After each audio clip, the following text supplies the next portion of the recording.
Olá, muito boa tarde. Assinala-se neste domingo o Dia Mundial das Comunicações Sociais. Diferenças, aproximações e tensões entre as comunidades virtuais e as humanas são tratadas na mensagem que o Papa escreveu para esta jornada e que serão comentadas pelos convidados do programa de hoje, onde analisamos a liturgia de domingo. Está connosco o Padre João Lourenço, professor na Faculdade de Teologia da Universidade Católica Portuguesa, e o Padre Nuno Rosário Fernandes, diretor do Departamento de Comunicação do Patriarcado de Lisboa. Boa tarde. Olá. Obrigado boa tarde. por estarem neste programa. E Padre Nuno, começava por si, uma vez que é o domingo da sua especialidade, este domingo do Dia Mundial das Comunicações Sociais, que proposta faz o Papa na mensagem que escreveu para esta jornada? Boa tarde, Paulo. É uma alegria estar aqui mais uma vez. O Papa Francisco, para este domingo, quer ajudar-nos a centrar a comunicação, não apenas naquilo que é uma comunicação social, no que diz respeito a uma imprensa ou que diz respeito aos chamados mídia, mas a algo que vai muito mais longe e que hoje é muito utilizado, sobretudo pelas camadas mais jovens e não só. Diz respeito à utilização das apps, dos social media, das redes sociais, e a forma como esses instrumentos podem ou devem ajudar a criar uma comunhão e não a criar uma ausência, uma separação daquilo que é uma comunidade. O tema que o Papa nos apresenta, com base precisamente na Carta de São Paulo aos Efésios, somos membros uns dos outros, das comunidades de redes sociais à comunidade humana, significa isto, e quer ajudar com a sua mensagem, a que devemos centrar mais no encontro, procurar o encontro, procurar fazer com que os meios de comunicação não levem a uma separação, mas sejam capazes de criar a comunhão. E nós vamos percebendo hoje em dia que, sobretudo as redes sociais, vão criando cada vez mais um individualismo. Levam ao isolamento? Levam ao isolamento, levam. E é muito interessante a forma como o Papa diz, já mesmo na parte final da mensagem, que portanto, as redes sociais, se uma família utilizar as redes sociais para promover o encontro entre si, se uma comunidade religiosa, uma comunidade paroquial utiliza as redes sociais para levar à celebração da Eucaristia, então aí elas fazem sentido. Agora, se a rede social leva precisamente a esta separação, a esta ausência, a este isolamento, então não está a cumprir aquilo que é o seu objetivo. Não é? Padre João, eu pedi-lhe também um comentário a esta temática do Papa, porque, e paradoxalmente, este tema da comunidade das redes sociais, é fator de isolamento quase contra a natura, diria eu, porque uma comunidade é, por excelência, um ponto de encontro, de proximidade, e é como marca essencial do cristianismo também. Boa tarde aos nossos telespectadores.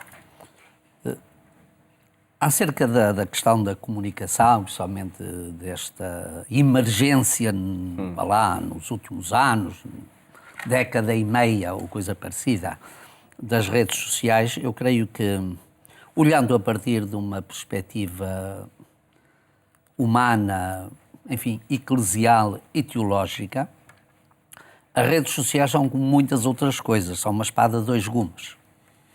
Podem promover, por um lado, o bem, estamos aqui a falar, como o Papa refere, no estreitar de laços e criar comunhão, mas podem, como tudo na vida, se não for utilizado com muito critério, pode promover exatamente distanciamentos e compartimentos estanques, e em vez de serem redes de comunicação, tornam-se redes de incomunicabilidade, não é?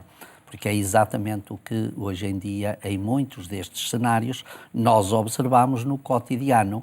Encontramos as pessoas tão dispersas e absorvidas no seu pequeno mundo, que às vezes é meramente virtual, não tem nada da realidade, não tem nada de componente pessoal, é fictício, é ilusório.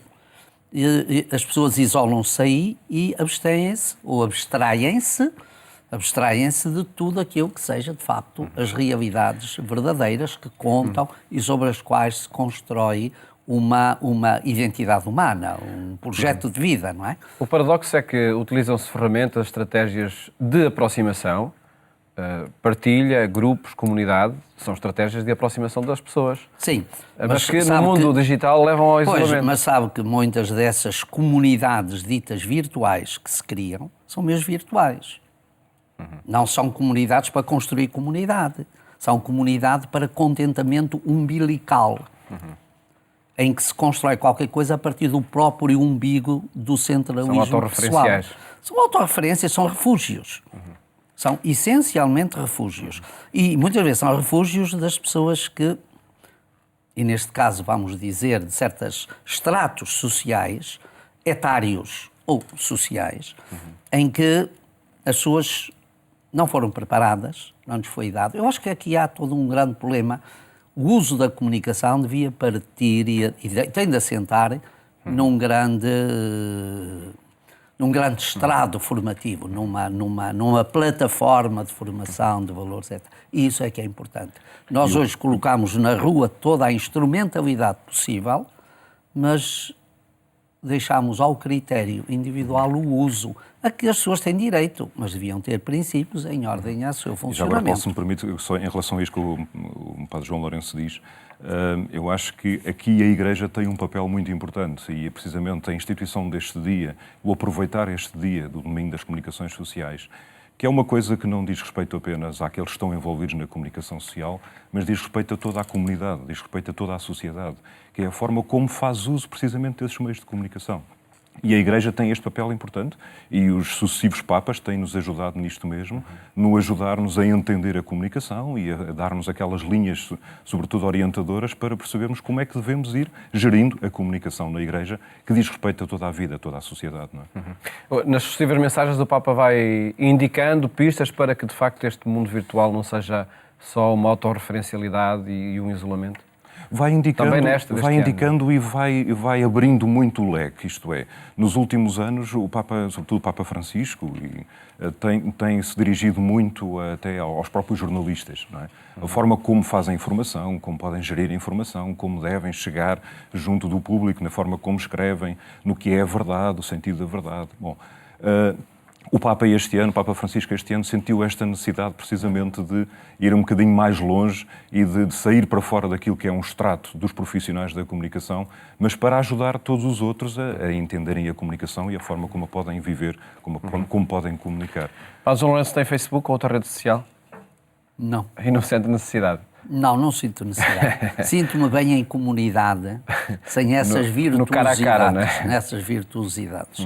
E, enfim, sou uma pessoa relativamente próxima das social, tecnologias também. Social. Tenho espaços de comunicar através da escrita, através do ensino. Já tem muita gente a quem comunicar. Através da coisa. E creio que há aqui uma questão, não é o meu caso, nem com isto quero ferir ninguém, mas eu acho que há pouca formação destinada a um bom uso da comunicação. E há muita subtileza no uso da comunicação, quando às vezes nos propomos atingir determinados fins, que o fim que no fundo se pretende é a pessoa, não é a finalidade. E no religioso também. Na Igreja, creio que deve haver muita cautela, porque a gente vê muitas vezes âmbitos do uso destas coisas que a única coisa que lá está nem é Nosso Jesus Cristo, nem a Igreja, nem os valores do Evangelho. É o umbigo das pessoas que quer saltar cá para fora e que encontra aqui um espaço. Basta entrar nas redes sociais para ver os casos disso. As pessoas que se querem notabilizar, a elas, não Nosso Jesus Cristo. No fundo, isto faz sempre pensar uma máxima do Evangelho. Nós não acreditamos no Evangelho. A Igreja hoje não acredita. Não saiba a tua mão esquerda o que faz a direita. Há um domínio enorme da realidade espiritual evangélica, da intimidade, e deve ficar aí. Ou acreditamos ou não acreditamos. Sim. Eu, por exemplo, há dias vi uma instituição da Igreja que dá uma quantia que, em termos de Igreja para a instituição que é módica, a anunciar que deu para não sei o que mais. Eu acho isto uma falta de sentido de Evangelho. Quando eu conheço instituições muito mais pobres, muito mais humildes, que deram muito mais. E ainda para mais, muitos deram daquilo que era deles, não daquilo que os outros lá dão. Foi o caso das cheias de Moçambique. Eu acho que isto é um uso, é um abuso. Eu diria que isto é uma ofensa ao Evangelho. E custa quem doer, desta não me retiram. Porque eu procuro exatamente um bocadinho nisto. Não saiba à tua esquerda. Queres, mete-o no teu quarto e reza. Acreditamos ou não acreditamos?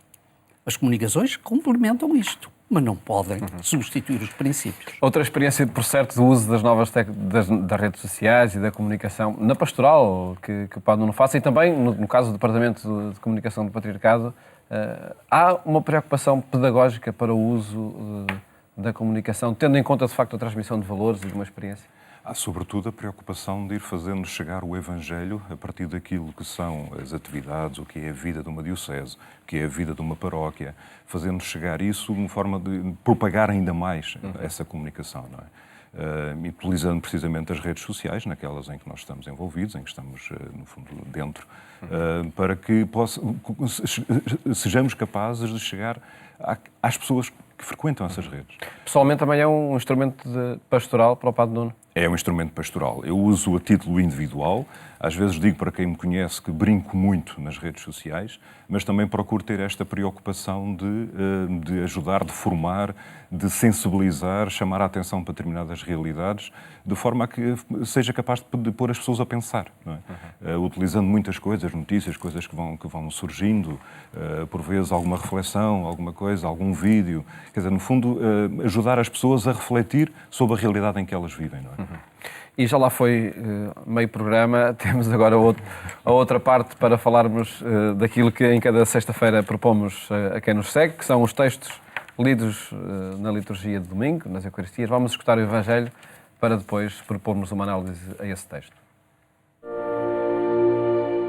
Naquele tempo disse Jesus aos seus discípulos: está escrito que o Messias havia de sofrer e de ressuscitar dos mortos ao terceiro dia, e que havia de ser pregado em seu nome o arrependimento e o perdão dos pecados a todas as nações, começando por Jerusalém. Vós sois testemunhas disso. Eu vos enviarei aquele que foi prometido por meu Pai. Por isso, permanecei na cidade, até que sejais revestidos com a força do alto. Depois, Jesus levou os discípulos até junto de Betânia e, erguendo as mãos, abençoou-os. Enquanto os abençoava, afastou-se deles e foi elevado ao céu. Eles prostraram-se diante de Jesus e depois voltaram para Jerusalém com grande alegria. E estavam continuamente no templo, bendizendo a Deus.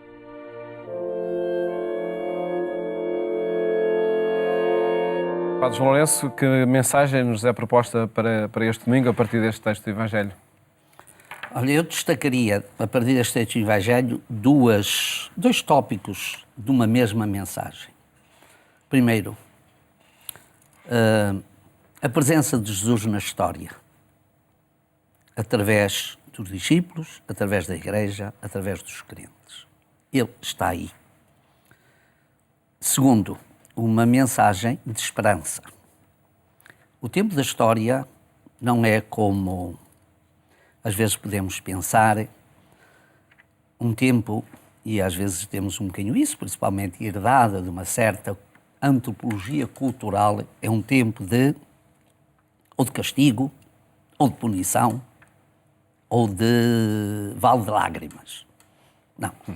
O tempo da história é o tempo da nossa salvação, da nossa realização, de uma realização testemunhal, mas uma realização que também comporta esta dimensão pessoal de estar no mundo feliz e contente, carregando no sentido positivo, levando consigo esta dimensão da esperança, que é aquilo que o Senhor deixa aos discípulos. Portanto, a Ascensão não é um tempo de tristeza. Aliás, é muito bonito aquela oração da Ascensão.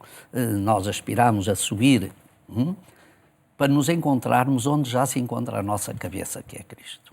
Ou seja, este encontro de plenitude que este momento litúrgico bíblico da história da salvação nos referencia. Naturalmente que está aqui por trás toda uma carga de tradições, mas isso é pouco importante face à dimensão vivencial que o texto comporta. E neste texto, relacionando, claro, está com a festa da Ascensão, está enfim, o cerne também deste domingo das comunicações sociais, o envio, o anúncio, a comunicação. Sobretudo esta dimensão da comunicação, de uma comunicação que se concretiza. Não é? O próprio Deus é comunicação, vai-se comunicando ao longo dos tempos e com esta ascensão de Jesus ao céu acontece a plena comunicação, isto é, Jesus realizou aquela que era a sua missão, deixou os discípulos, e este é um aspecto que eu destaco muito neste texto, deixou os discípulos com um sentimento de alegria. Eles que foram vivendo, que não iam percebendo o que era a missão de Jesus tantas vezes, que não o entendiam, ficaram naquele sentimento de tristeza quando Jesus morre, quando o veem morrer na cruz e depois é sempre aquela dúvida no momento das aparições. Aqui percebe-se que há claramente já uma transformação destes discípulos que são então depois enviados a esta atitude da comunicação, da evangelização, do anunciar, do propagar a palavra de Deus pelo mundo, que é esta uma missão que Jesus lhes deixa. E passamos à análise do texto da primeira leitura, do livro dos Atos dos Apóstolos. João batizou com água, porém sereis batizados no Espírito Santo. Continua a apresentação das dinâmicas das primeiras comunidades cristãs, Padre João Lourenço. Sim, como claro, marca do tempo pascal, não é? Como marca o tempo pascal, este texto está um bocadinho construído a partir de um paradigma judaico que, naturalmente, não podemos estranhar, era aquele que dava suporte também à formação dos discípulos. Não é por terem andado algum tempo com Jesus e escutado a nova mensagem que os discípulos puseram de parte e despiram as suas roupagens, que eram aquelas roupagens judaicas que lhe davam suporte até à sua própria, na sua caminhada ao encontro de Jesus.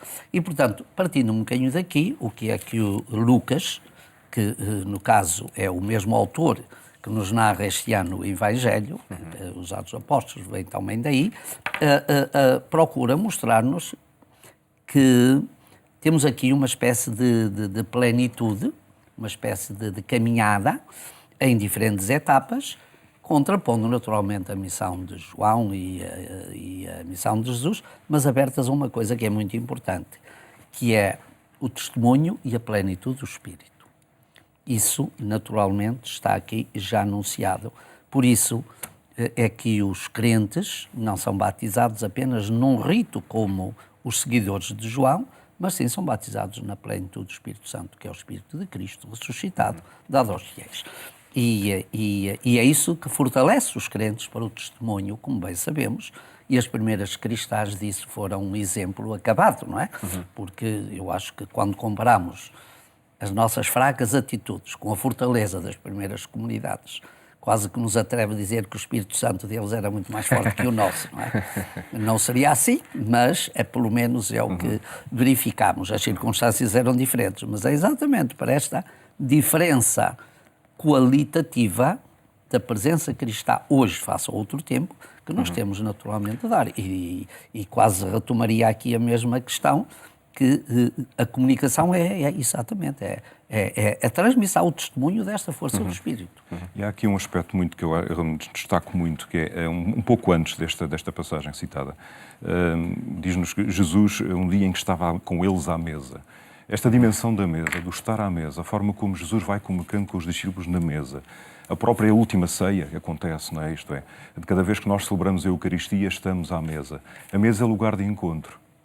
E isto traz um bocadinho aquilo que é uma mensagem do Papa, precisamente como ver a mesa como lugar de partilha, como lugar de encontro. E não como aquele lugar em que estão uma família à mesa e cada um está com o seu telemóvel, ninguém está a comunicar, ninguém está a fazer comunhão, está-se a renegar, no fundo, a presença de Deus ali, quer dizer, porque Deus quer o encontro. E nós, cada vez que estamos a rejeitar o encontro, estamos, de certa forma, a rejeitar também a presença de Deus, não é? Isto é um bocadinho a minha forma de ver e acho que queria aproveitar esta oportunidade deste texto, precisamente porque é uma circunstância de porque facto. O Papa fala disto. Sim, o Papa fala disto. Sim. Vamos à segunda leitura, já em 2 minutos, Padre João Lourenço, ou 1 minuto para cada um, sobre, enfim, há a proposta da Carta aos Efésios, também numa outra leitura para este dia, mas onde se afirma, nomeadamente na Carta aos Efésios, Cristo como cabeça de toda a Igreja. Sim, que Cristo é a cabeça, Bem, daí a afirmação tantas vezes dita e repetida. A afirmação tantas vezes dita, constantemente colocada na boca e, neste caso, na pena de Paulo, que é uma bela forma de traduzir esta plenitude de Cristo. Toda a revelação tende para Cristo. Paulo dilo de diversas formas. Dilo aqui na carta aos Efésios, na carta aos Gálatas. É depois dito na carta aos Hebreus, embora não seja da pena de Paulo, mas andará por ali próximo, onde tudo converge para a cabeça, mas de onde tudo dimana da própria cabeça. E nesta carta eu vejo duas coisas. Brevemente. Sim, brevemente. O reafirmar desta primazia de Cristo, desta plenitude de Cristo, e ao mesmo tempo a pluralidade do testemunho e do ser da experiência cristã, vivida com diferentes carismas, com diferentes missões, com diferentes funções e testemunhando essa diferença, que é assim que a Igreja deve estar no mundo. Padre Nuno, também o seu comentário, mas com uma outra questão, de que forma é que interessa assinalar nas paróquias, e, por exemplo, de que forma é que assinala na sua paróquia de Nossa Senhora do Amparo, em Benfica, o Dia Mundial das Comunicações Sociais? Bom, costuma-se dizer que em casa de ferreiros espeto de pau, não é? Espero que não seja o caso, não é? Não, pelo menos procurando sensibilizar para a importância da comunicação. Eu acho que é importante. Para além daquilo que podem ser outras manifestações que podem estar previstas neste dia, eu penso que é importante, sobretudo, sensibilizar e procurar as pessoas, procurar ajudar a formá-las, não é? Formá-las para esta comunicação, falar da forma como elas, chamar a atenção relativamente à forma como elas podem usar estes meios que hoje temos ao dispor, toda a gente tem ao seu dispor, mas que tantas vezes não se sabem utilizar. E através daquilo que são as redes, do que são os sites que cada paróquia possa ter, creio que é uma oportunidade ótima para destacar isso mesmo. Esperemos que assim aconteça também a partir deste Dia Mundial das Comunicações Sociais. Agradeço-vos terem estado aqui no programa Eclésia a apresentar a liturgia de domingo, quando se assinala o Dia Mundial das Comunicações Sociais. Mais logo, acompanhe também a nossa edição rádio, na Antena 1, quando forem 22h45. Votos de uma ótima tarde, bom fim de semana, até a próxima segunda-feira, se Deus quiser.